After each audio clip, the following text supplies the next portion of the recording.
just want to change tack a minute. Talking earlier about, cost of living and society. There's been much made recently about whether we're heading towards a cashless society and whether, in essence, the world's just going to be... I mean, my old man was always cash. I'm still cash. I like to write checks. I get looked at like I'm an idiot. There was this video, I don't know if you saw it the weekend online, from a branch of Tesco's in Bristol. It went viral. I still don't know what that means. It basically showed a huge queue of shoppers lining up with their trolleys, waiting to use the staff checkout thing and refusing to do self-checkouts. And it began this whole debate about, in the future, is that what it's going to be like? You have to queue up. I'm going to absolutely say at this point, and Dave's going to get angry, I absolutely loathe those self machines, because you get halfway through doing anything in Boots or anywhere, right, and they break, and you need to get the person over to explain to you. I thought the whole idea of them was to cut down on staff, which isn't great as well. Anyway, is human interaction going? Are you going to have everything you've purchased, tracked by big tech? Is it just going to be this sort of anonymously weird future? To debate this now, delighted, by the way, Guy Cocker, editor-in-chief at Maximum PC magazine, and Ross Clark, columnist at the Daily Telegraph. Gentlemen, good morning. How are we? Good morning. Right, this is where this is where my producers are no help at all. Who's on what side? I can't see anything on my screen. This is great, isn't it? No. Right. Who's got the braces on?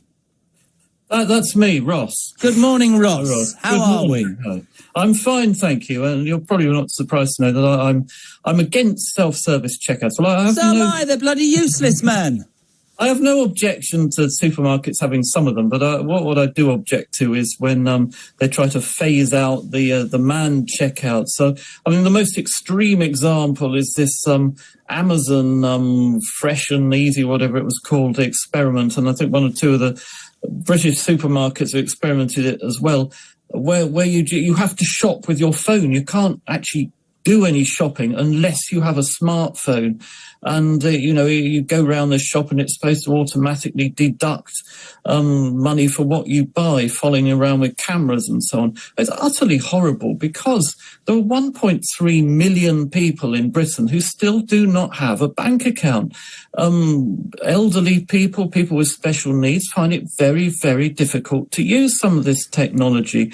And if you are sort of effectively banning them from your shops, well, that's just an absolute horrible piece of social... do you know what? I'm really pleased you brought this up, and we've lost the other guy, which is probably right anyway, because he was going to say it was all right. You're right. What about old people? And I know I get laughed at, and I know I get slagged off, right? But in essence, right, a lot of people might not want to embrace technology. A lot more people might find it easier to have cash and to be able to keep, an awareness of what they've got and what they haven't. And I guess could end up feeling even more isolated if this is across the board. Surely there should be choice. That's what we're saying, right? Well, absolutely. And I'd say you don't have to be elderly to struggle with these checkouts. I struggle with them every time. Every time I try to use them, they go, beep, there's some unexpected item in the bagging tray. It's just trying to accuse you of shoplifting. I'll tell you what the most annoying thing about them is, and I want to say thank you to Tony in Boots in Windsor, because he helps me every single time. If you don't put your bag in the right place and then you happen to lean on this thing, then it all bleeps off and you're right. You end up in a terrible position. But there is an argument, of course. There is an argument that says that this is a really good way to go forward. If I can just cross, because we've got him now, actually. Guy, editor-in-chief at Maximum PC magazine. Hello. How are you, sir? I'm very well. How are you? I'm all right. How do you view this? Is it inevitable? Is it just society moving forward? I thought that Ross made a really good point. What about older people? What about the vulnerable people, the people who can't embrace this technology, who might not understand it or even want to understand it? What happens to us, dear poor old people, including me? Well, all due respect to you, Jeremy, and Ross and his braces, but we're in a cost of living crisis at the moment, and any opportunity I find to be able to save a bit of money, whether that's virtual or real, is welcome. So, when I go to the supermarket and I'm using my mobile phone, I'm making sure I'm paying with a credit card or a debit card that gives me points or rewards or discounts. My last two employers have offered schemes that offer discounts at supermarkets if you top up a prepaid Visa card, for example. So, I get 3% off at Asda, or 4% off at Sainsbury's, other supermarkets, obviously. But, the average household spends nearly £5,000 a year on groceries.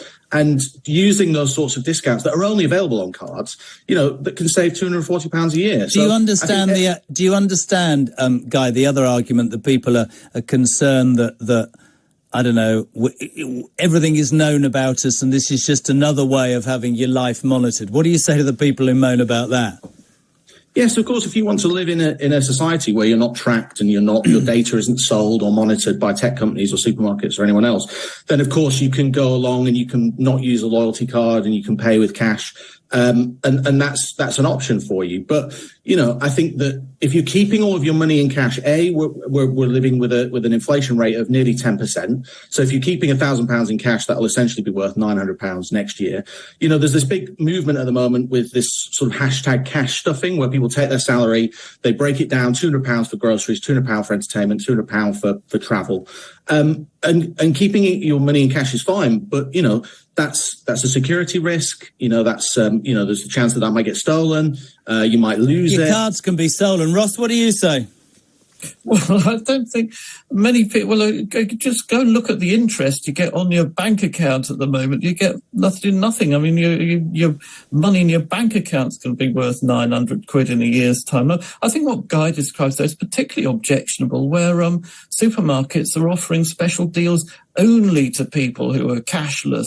And, that's part of their sort of drive to get us onto these. John in Sutton, gentlemen, says a cashless society is a big brother bloody nightmare. I'm not interested. Thank you very much indeed. Isn't it, gentlemen? I wish I had more time. Isn't it about balance, though? You have to understand, Guy, much as everybody wants to embrace, some don't, some can't, some aren't able to, and they will feel isolated. Surely there needs to be balance in this, doesn't there?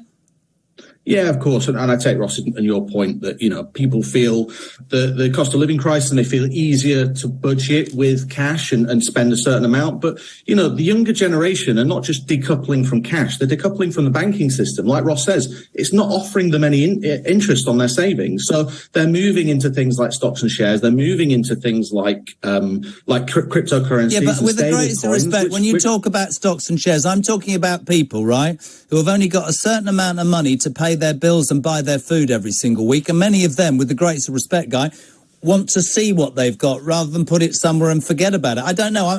Listen, I can see the world's changing. God knows I can see it's changing, but I do think people should be able to have the choice. I fear they might not have to in the end. I fear there will be a cashless society, but from a personal point of view, I think there needs to be the opportunity for people to decide. Guys, thank you so much indeed. Guy Cocker, editor-in-chief at Maximum PC Magazine, and Ross Clark, columnist at the Daily Telegraph. 18 minutes to 9 o'clock, Talk TV Breakfast.